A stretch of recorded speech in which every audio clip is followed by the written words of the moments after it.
So welcome everyone, welcome to this webinar, performance tuning tips on real-world customer Spark on Kubernetes pipelines. I got the day wrong here on the intro slide. It's April 6th. I'm Jean-Yves. You can also call me JY, my initials. I'm the product manager for Ocean Spark. Quick background about me, I started working with Spark when I was a software engineer, tech lead at Databricks. After that, I started Data Mechanics, was their CEO. Data Mechanics was acquired by Spot by NetApp last year, about 9 months ago. And I'm now the product manager focused on this product, Ocean Spark. You can also see on this slides Ramkey and Hudson, who are two of our solutions architects. They're both based in the US, and they might answer some questions if you have questions on the chat. Also, feel free to connect with us on LinkedIn. We're very happy to answer your questions about Spark on Kubernetes in general and Ocean Spark in particular. So the agenda for today is really to talk about performance tuning, how to get the best performance out of Spark on Kubernetes. Before we dive into the meaty stuff, I'll just have a high-level intro about Spark on Kubernetes and also Ocean for Apache Spark, the product that we built. And then we'll go through several tips that were applied on specific customers. I have example customers that really benefited from this, so it's not like a theoretical improvement, but really something we tested in practice. We'll also talk about making Spark reliable when running on top of Spot instances. I prepared something if we have enough time, but honestly, there's a lot of content, so I'll talk about it when we get there. So first, high-level intro. I just want to start with Spark. If you're here, you probably know, but Spark is a very popular distributed analytics engine for big data. What makes Spark popular is that it's fast. It's a fast way to process large volumes of data because it runs tasks in parallel on many machines. Second, it's pretty easy to use because it has these high-level interfaces in popular programming languages. Right now, the most popular interface to Spark is Python, followed by SQL, followed by Scala and Java. And finally, it's versatile. It's mostly used still today as a batch ETL tool, but people also use it for streaming, in particular structured streaming, as well as interactive data exploration, business intelligence, and data science. Now, what Spark does is that it will run tasks in parallel on many machines, but what it doesn't do is manage those machines. For this, it needs a cluster manager, and Kubernetes is one of them. When you run Spark on Kubernetes, one of the benefits is that your applications run inside Docker containers, and these Docker containers contain everything. They contain the Spark code itself, they contain your application code, they contain libraries that you might want to use. And you control these images, you can build your own. So that's one of the benefits of Spark on Kubernetes, is that it's simpler to manage dependencies, and you can very easily run the same container either locally, maybe for dev, for testing, or at scale on the cluster.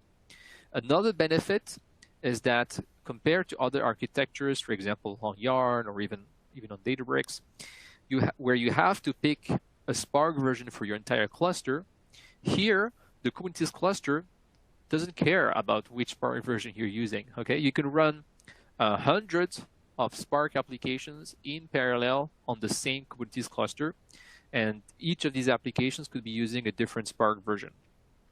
So it's a really cost-effective way to run many applications at the same time, and also it's a very stable way to do that.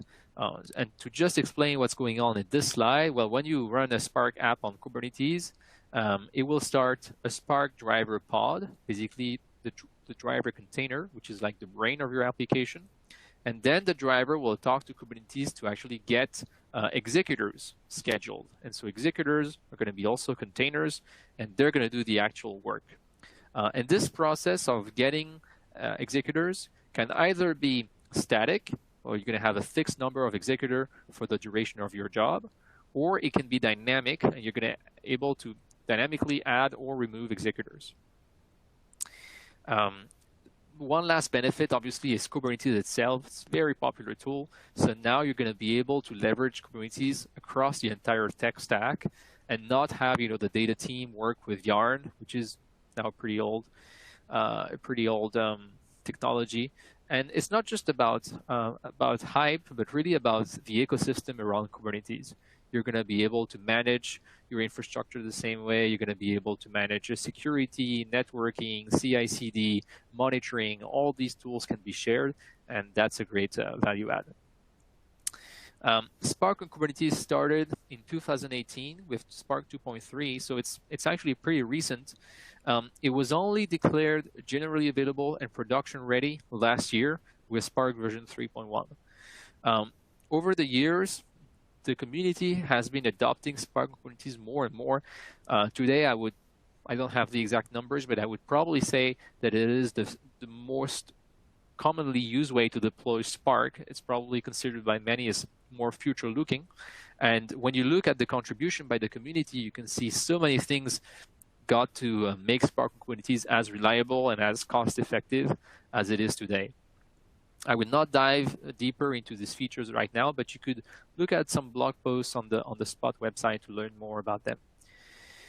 Just to recap about Spark on Kubernetes before going to the next topic, I think the pros of working with Spark on Kubernetes is the developer experience using Docker, using containers.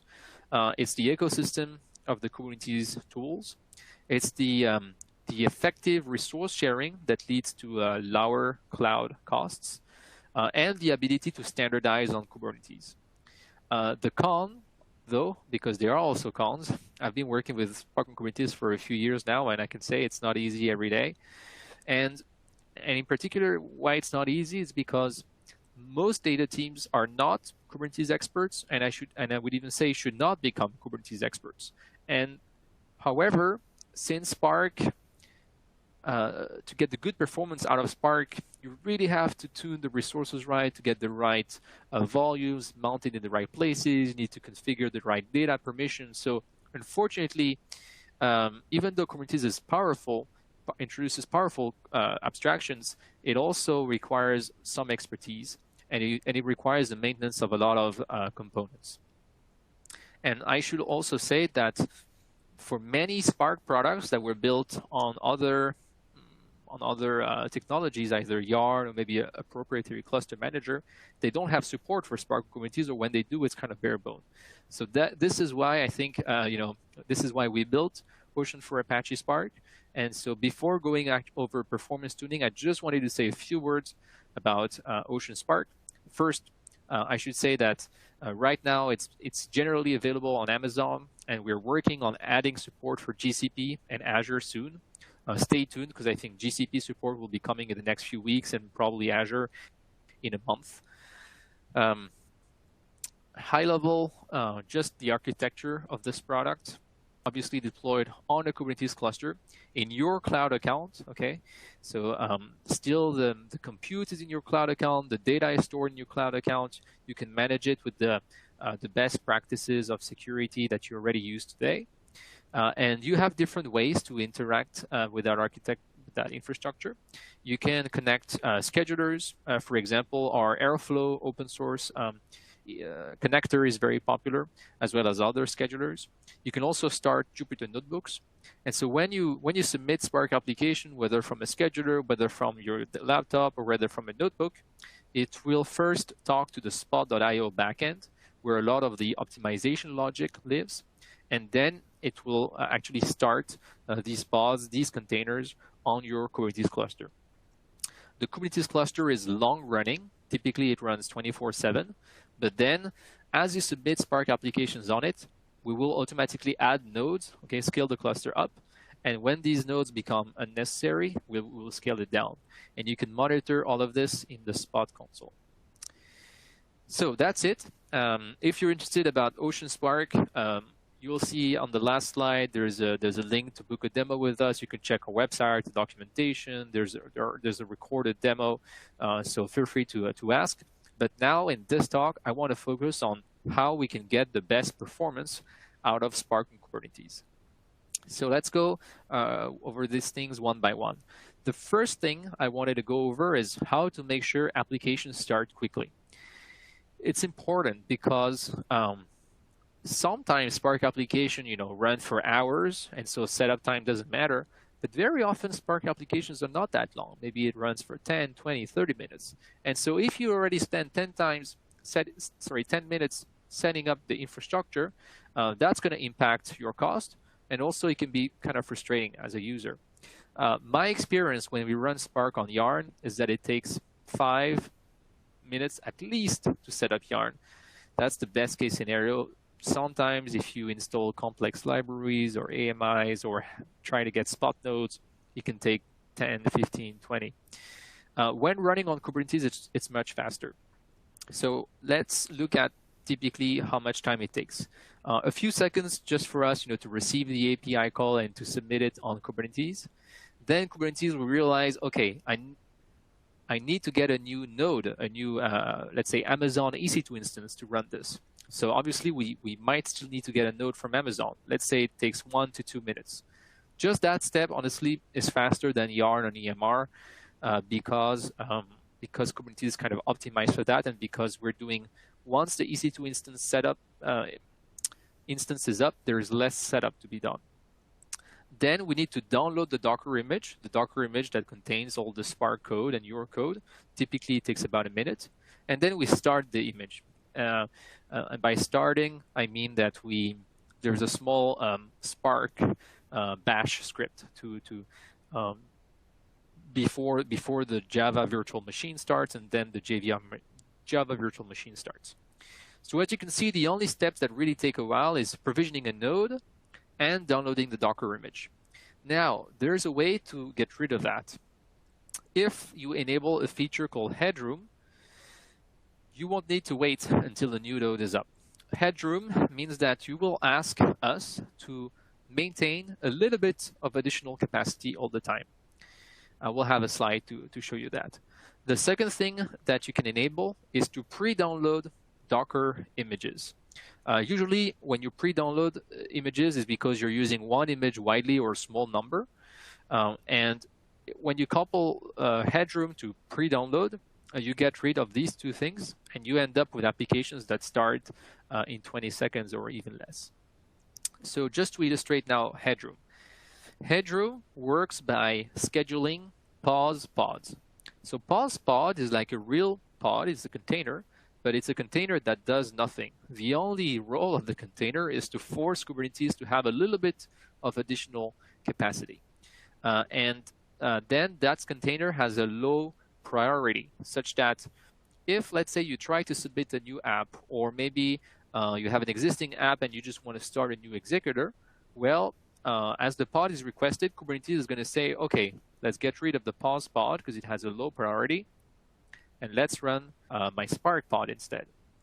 However, so now you're happy, your container starts right away, but now the pause pod is still going to try to run elsewhere, and so Kubernetes is basically going to scale up the cluster. It's going to add a new node to find room for the pause pod. And that's where Docker image can then be pre-downloaded on the node if you configure it. This way, let's say that you run another app or need another node, a couple minutes later, you will have room again, and you will have the image pre-downloaded. Headroom is a better way to achieve this than having a fixed size cluster or have a minimum size, because you can configure exactly how many additional resources you want, and you will just get that, okay, versus having a fixed size cluster usually leads to a lot of waste because you don't use 100% of it all the time. So maybe to illustrate that, I wanted to mention one specific customer that we migrated over from EMR, Link. I don't want to go too deep into all the story with them, but there's a blog post about it. One thing I can say is that we reduced their cost by a lot, and more importantly here, we halved the application startup time. Even though they were running on EMR and they also had they didn't have Headroom, but they had a fixed size cluster which always had capacity. But still, we were able to halve the startup time because we pre-downloaded the images and because we optimized the Spark startup time. The last result that we had, and that was more related to performance, is that on average, their applications that used to run in 2.5 minutes now run 1.5 minutes. And as you can see, on average, their applications are super short. That's why the application startup time mattered. Now, I think I want to move to the next tip. The next tip is about getting good performance for Spark workloads that produce a lot of shuffle files. So as you probably know, shuffle in Spark is a step where the data is sent across the cluster. Because maybe the data was partitioned in a certain way, and then you're grouping it or repartitioning it according to a different key. And when you do that, it means the data needs to be sent. So all the executors will be sending some data, receiving other data.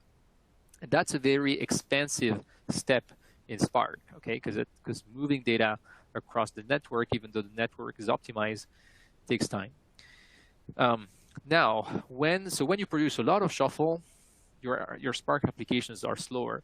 In particular, once your shuffle starts to reach a size of hundreds of gigabytes, is when you really see a big impact, where this graph was showing the duration of TP-CDS queries as a function of the volume of shuffle files. It's in logarithmic scale, but you can see that once we got to 10 to 100 gigabytes, the duration of the queries also increased exponentially.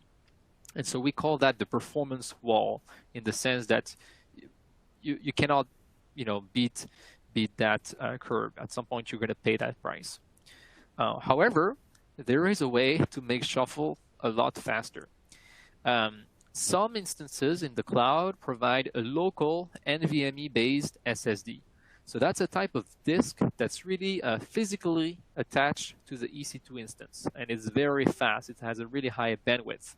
So for example, on Amazon, i3 instances, R5D, M5D have such a SSD. And so what now we need to do to leverage it is we need to mount the SSD on the Kubernetes node, so to make it available. It will be mounted then from the node to the pod using what's called a host path.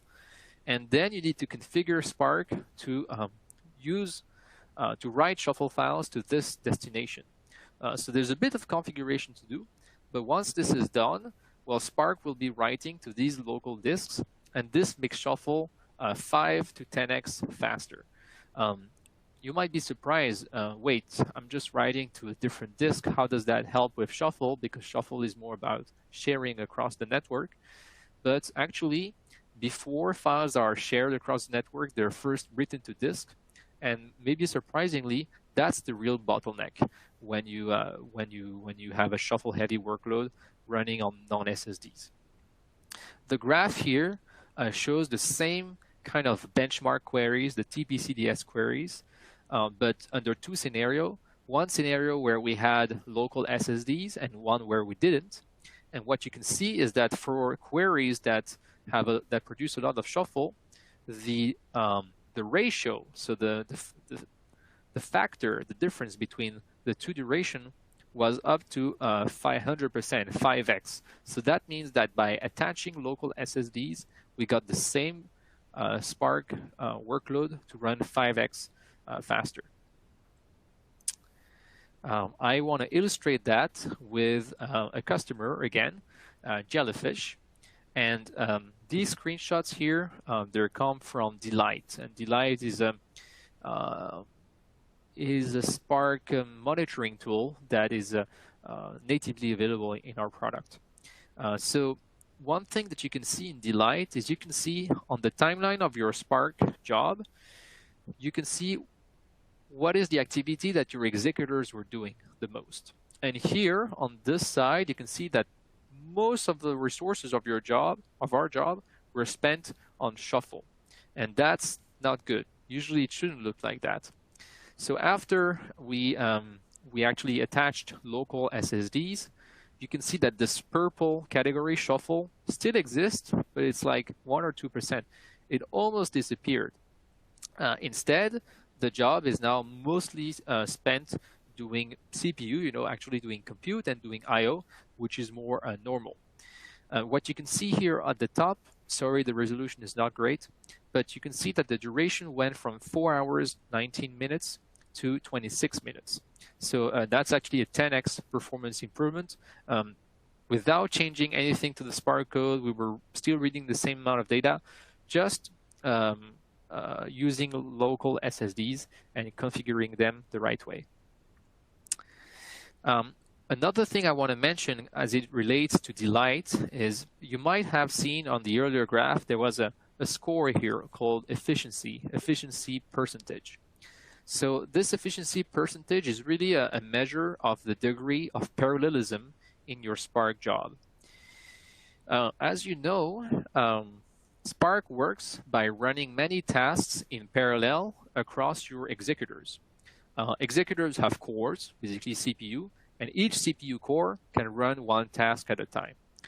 If the job is perfectly parallelizable, you will end up with all your executor cores running Spark tasks all the time.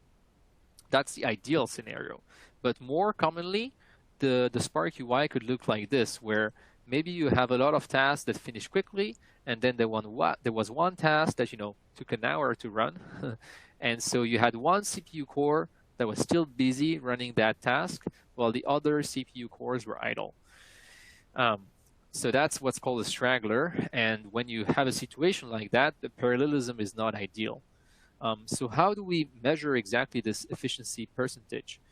It's a fraction. On the numerator, you have the duration of all the Spark tasks. So in this example, that duration was 72 minutes when we sum the duration of all the green bars here. And then on the denominator, we had CPU uptime. So basically, for how long cores were up.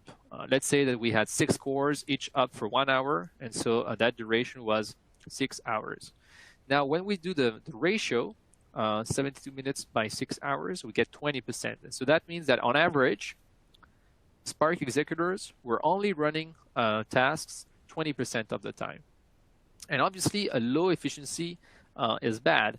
A low efficiency means that you're wasting some compute resources. So typically, what is a common cause of low efficiency? First, one possibility is that if you're running Spark interactively, like using notebooks, maybe you ran a query and then you took a pause, you went to a meeting, but your notebook was still up, then obviously that's inefficient because you are using compute resources, but you're not running anything. Another common scenario is when you have configured too many executors compared to the number of tasks that you can run. And so you have so many resources available that you're not going to keep your executors busy. Another way to look at that is to say you have too few partitions. The number of partition is the same thing as the number of tasks that will be run, because there's almost always one task per partition. That number can be configured or can be defined in different ways. Sometimes you can configure it in the Spark configuration itself, but sometimes Spark doesn't get to decide. Sometimes it's the input data that has a certain number of partitions, a certain number of files. So it might not just be a configuration mistake. You might need to rethink, okay, can I define more partitions or actually define fewer partitions? Because you can also have the other situation where you have too many small files. Another common cause of poor efficiency is straggler.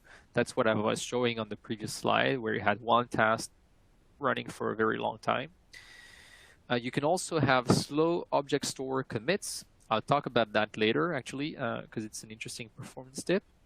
Or you can also be running driver-only work. When you run code just on the driver, let's say you run pure Python code, then all your executors are idle, and that hurts your efficiency. So one of the benefits of Delight is that it shows you, using this chart, when your cores are idle. It's the area here in gray.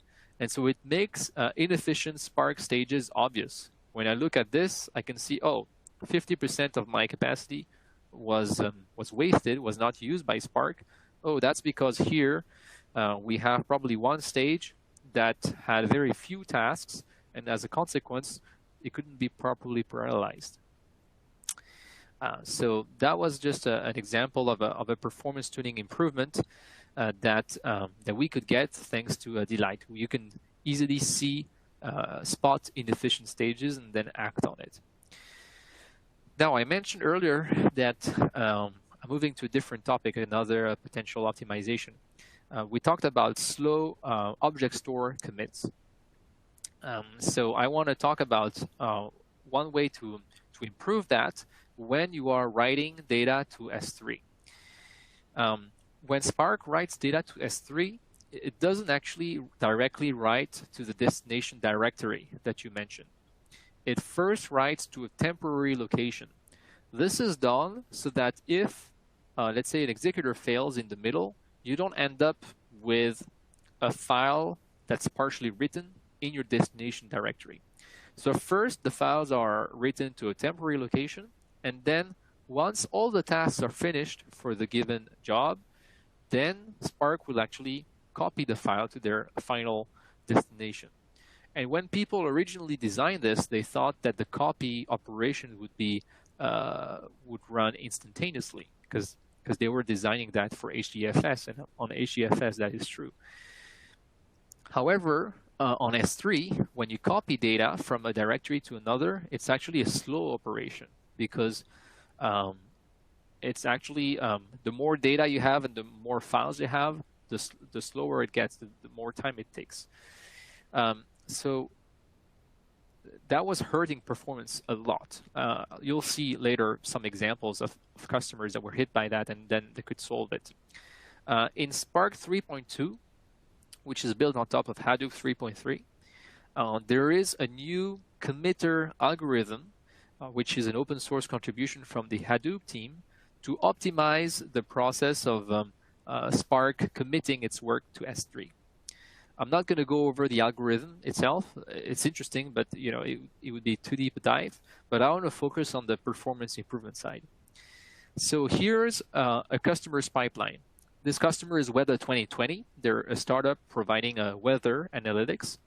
And on the left side, you can see a screenshot from Delight, where you could see that the Spark job was first kind of busy for about an hour, and then it was entirely idle for about an hour. And actually, it was not really idle. It was not running Spark task, but what was happening is that we were doing this S3 copy operation that I mentioned. And it doesn't show here because it's just the driver that tells S3 to do the work, and the S3 calls that take a very long time. So then we switched to using the magic committer, and this is what the Delight graph started looking like. You don't have this gray rectangle at the end, and the pipeline doesn't show here, but the pipeline went from 2 hours to I think 40 minutes or something. We had a 65% not just performance improvement, but duration reduction. So the pipeline ran almost 3 times faster. And we've seen this multiple times with multiple customers. And it's very recent because Spark 3.2 was released about 6 months ago. So really something to try out. And if you're curious, we have written a specific blog post. If you're a customer or a prospect, this is something we should really try out in a POC. Because if you're writing a lot of data to S3, and chances are if you're using Amazon, that's what you do, this should really apply to you. Okay, so we just went over a few performance tuning improvements, faster startup time, local SSD, how to identify issues with parallelism, the magic committer. Now I'm going to talk a little bit about spot instance reliability.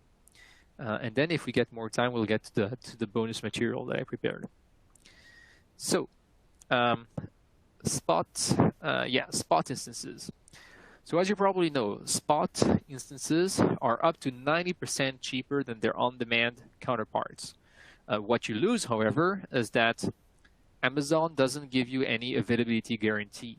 You could ask for a spot node and Amazon will say, no, they're not available. Or it can give you the node and later kill it.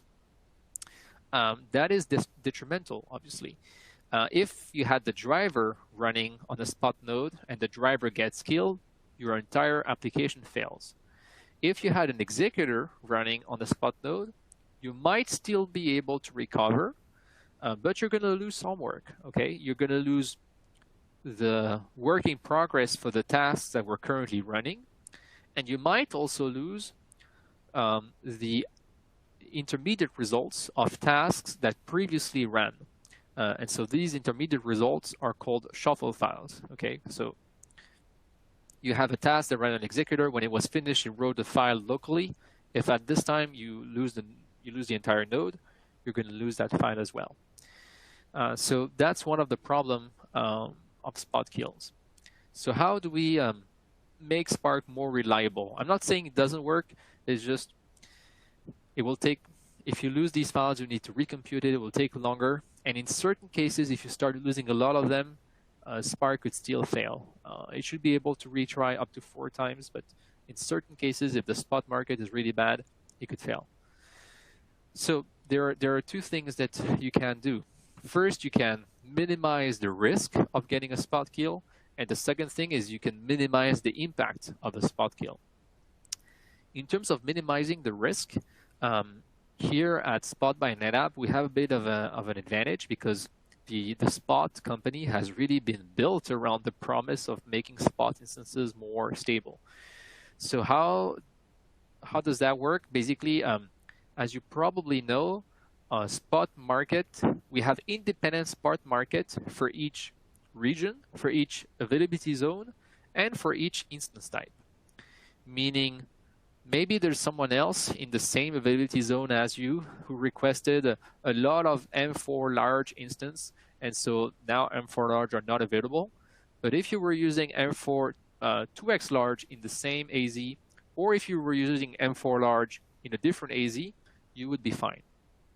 So Spot not only measures and knows right now the probability, which spot market are in tension, but you can even predict that.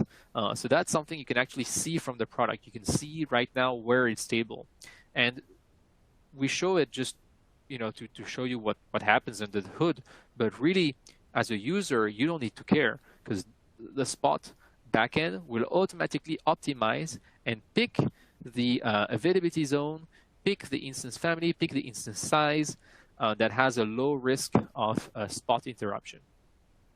I should say one thing is that in the context of Spark, you still want all the pods, so the driver and the executors that belong to a given application should go to the same AZ.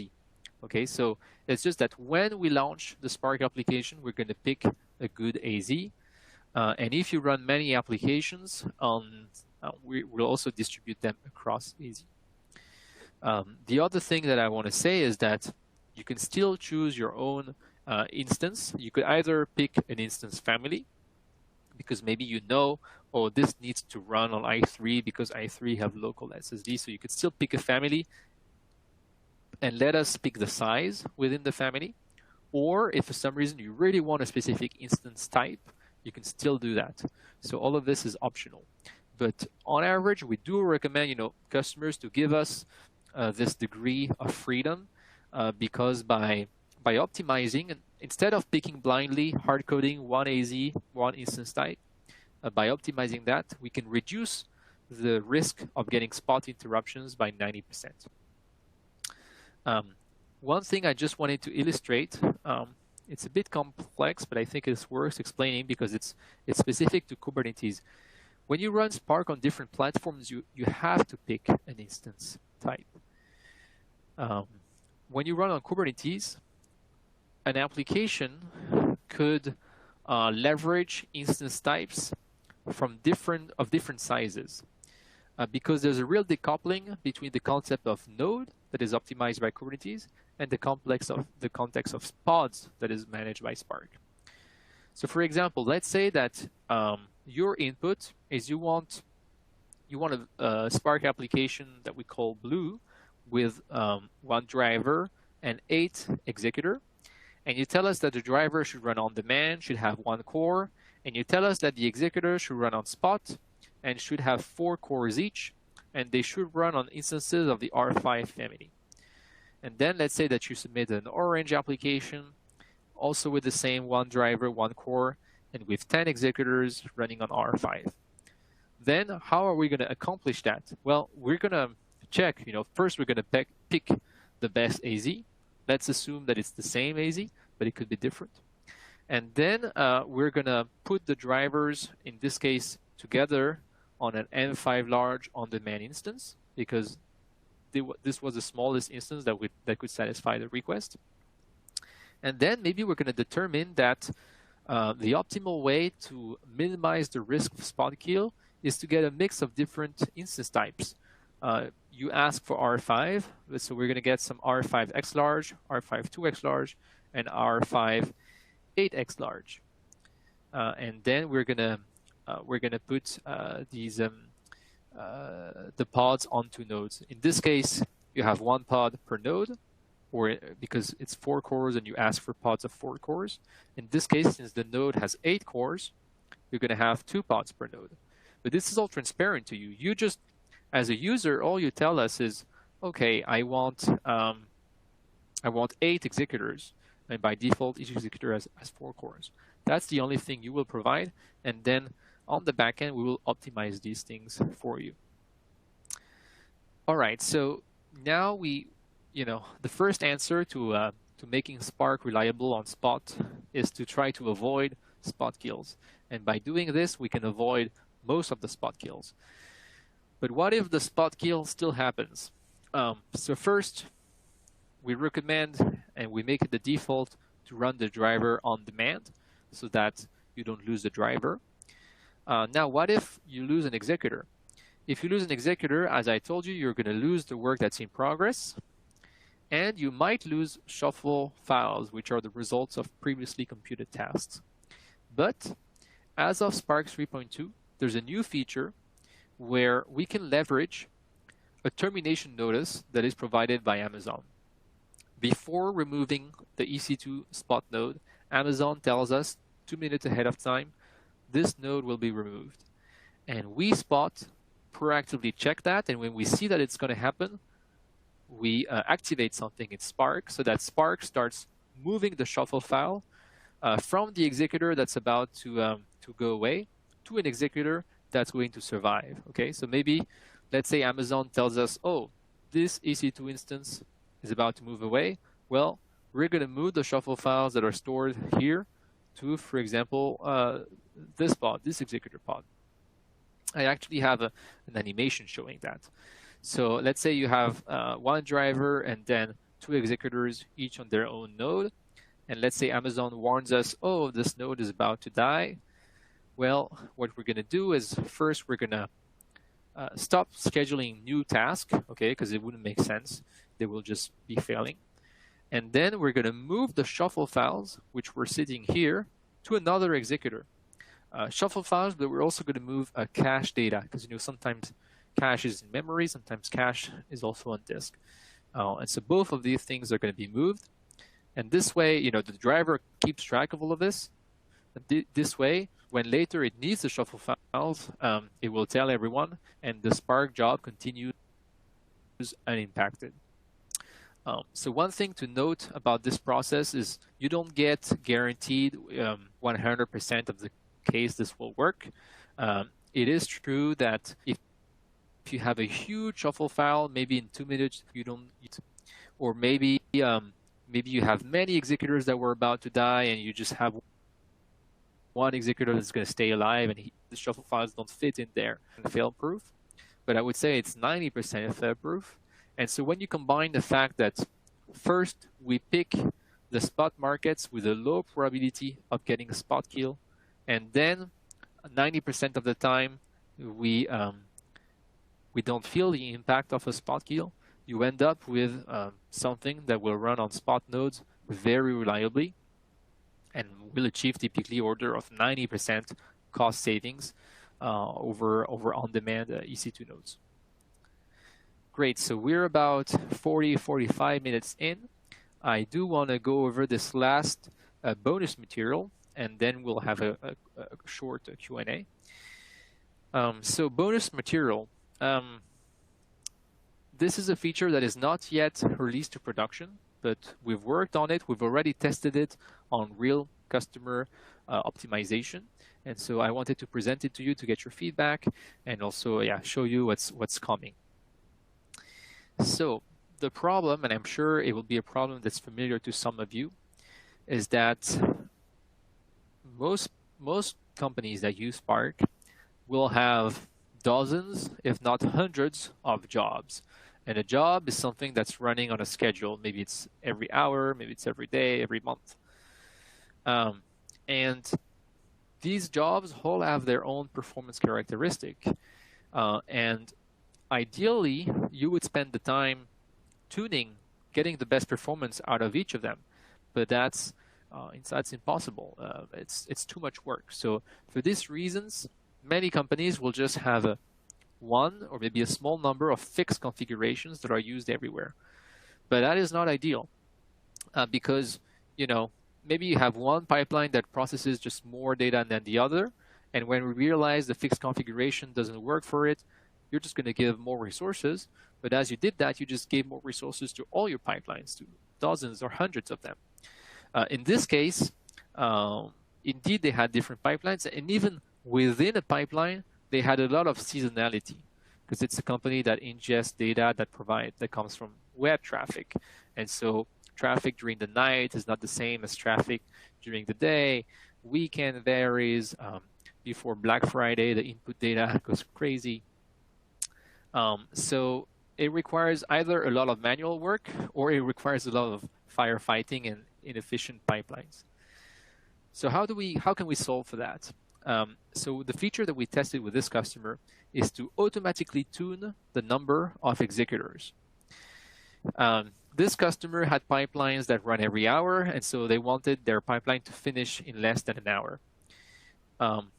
What we request the customer is to give us a target duration. They tell us, oh, this pipeline should run in an hour, or this pipeline should run in 45 minutes. And then, based on the historical performance of that job, we're going to tune the number of executors to minimize the cloud cost while still respecting the target duration. And in particular, I think that's something that's pretty neat. Since this job had a lot of seasonality, we were able to automatically learn that.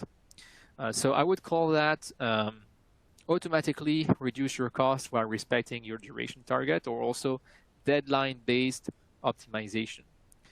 What I liked about the concept of deadline is that if now you, for some reason, you have a job that usually you don't care so much how long it runs, and now for some reason it failed and you have to rerun it, and you have a deadline. Well, you could specify it. You could say, oh, actually this time I need this to run in half an hour, and then automatically will provide more executors. So you might wonder, wait, but why does the number of executor matter for my costs? If I provide twice as many executors, then my pipeline should run in half the time, and so my cost should be the same. That would be ideal, again, if the parallelism is 100%, but for Spark, it rarely is. There are many situations where the parallelism is far from 100%. So as a consequence, on average, it is true to say that if you use less executors, if you use less resources, your cost will be, if you use less resources, your cost will be lower. If you use a lot of resources, your cost will be higher.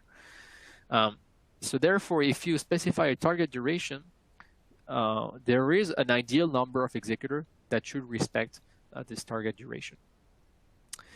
So without further ado, let's look at the results.